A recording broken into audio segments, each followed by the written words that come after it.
Hera parë për shkakun që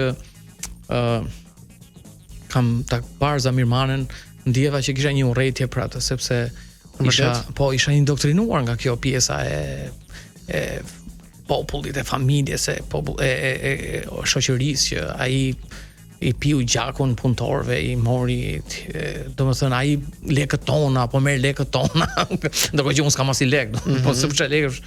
Dhe por më vonë e kuptova atë që thash dhe më parë, që është biznesmeni është ai që e sjell përparimin e një vendi. Ore, me qenë fjalë, si re në kontakti me Samir Manen? Shiko, ka shumë njerëz që presin që të bëhen miq me këto njerëzit e pasur ose të dua bëm dhe unë, po më mëso. Do vish ti duhet kesh diçka që atij ti duhet. Okej. Pra, njerëzit, unë mësoj gjithmonë në trajnimet që bëj. Nuk është e rëndësishme që ti të arrish qëllimin. E rëndësishme është personi që ti duhet të bëhesh, pra transformimi jot. Njeriu që ti duhet bëhesh që ta marrësh të qëllim. Dhe qëllimet e tua do prezantohen të realizuar në atë moment që ti je aq shumë i lartë ose ke aq shumë vlera sa nuk të duhet më të arrish atë qëllim. Kape. S'më the ku e takove Zamir Manen për të parë, si re në kontakt me të? Besoj që kemi organizuar ditëlindjet e fëmijëve të tij. Okay. Shumë vite më parë me biznesin me Amin. Me Amin, dhe që aty pastaj fillojmë dhe bëjmë, dhe mbaj mend që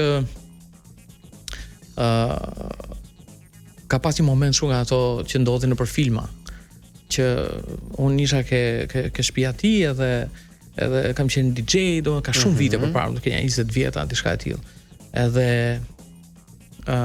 duke rregulluar ato fishat e tjera dhe kishim bërë në fakt një 2-3 party aty, unë bëja maksimumin kur punoja, si çdo gjë bëja mollin, ose nuk do të jap çdo gjë që kam, nuk do mbaj asgjë për vete. Okej.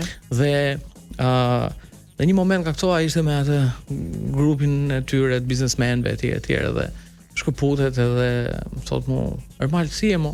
Mirë, thashun. Tha, ka ndonjë gjë që të ndihmoj unë ty? Do të ndihmoj për një gjë. Edhe unë isha në hapat e parë të biznesit në atë kohë, sa kishin ngrit kompaninë, dhe isha në dhimbje, duheshin shumë gjëra. Edhe u bllokova në atë moment sepse shkova në shok, thash, Samir, unë nuk di si të përgjigjem kësaj pyetje. Por jam kaq i lumtur që ti më pyete mua dhe ndihem kaq i nderuar, domethënë saqë nuk zero se më ke thënë gjitha çfarë doja. Dhe vetëm nga ajo fjalë që mora atë ditë, unë ndjeva një lloj rritje vetbesimit për veten, dhe kuptova që këta njerëz që janë atje në maj ose në sukses, patjetër që nuk janë njerëz të këqinj ose ato që unë jam programuar, por kanë vlera dhe nuk është rastësisht që kanë arritur aty.